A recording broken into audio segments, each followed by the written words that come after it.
प्रकाशित वाक्य अध्याय 16। फिर मैंने सुना कि मंदिर में से एक ऊंचा स्वर उन 7 दूतों से कह रहा है, जाओ और परमेश्वर के प्रकोप के 7 कटोरों को धरती पर उंडेल दो। सो पहला दूत गया और उसने धरती पर अपना कटोरा उड़ेल दिया। परिणाम स्वरूप उन लोगों के जिन पर उस पशु का चिन्ह अंकित था और जो उसकी मूर्ति को पूजते थे, भयानक पीड़ापूर्ण छाले फूट आए। इसके पश्चात दूसरे दूत ने अपना कटोरा समुद्र पर उड़ेल दिया और सागर का जल मरे हुए व्यक्ति के लहू के रूप में बदल गया और समुद्र में रहने वाले सभी जीव जंतु मारे गए।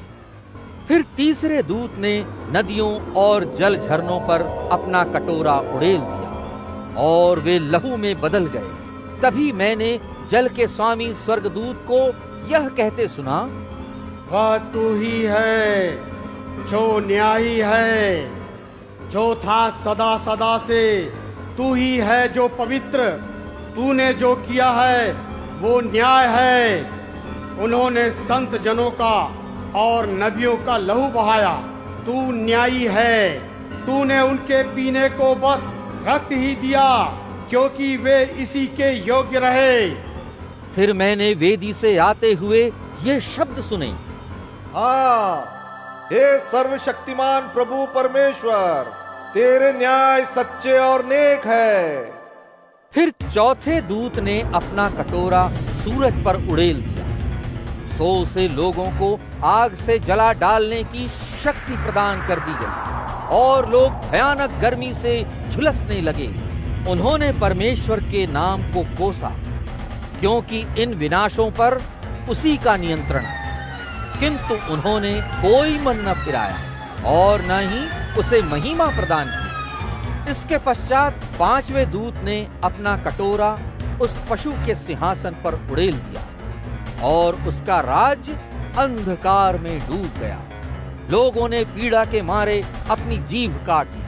अपनी अपनी पीड़ाओं और छालों के कारण उन्होंने स्वर्ग के परमेश्वर की भर्त्सना तो की, किंतु अपने कर्मों के लिए मन न फिराया।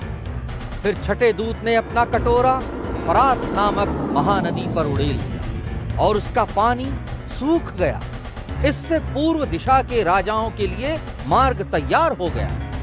फिर मैंने देखा कि उस विशाल काय अजगर के मुख से, उस पशु के मुख से और कपटी नबियों के मुख से 3 दुष्टात्माएं निकली जो मेंढक के समान दिख रही थीं।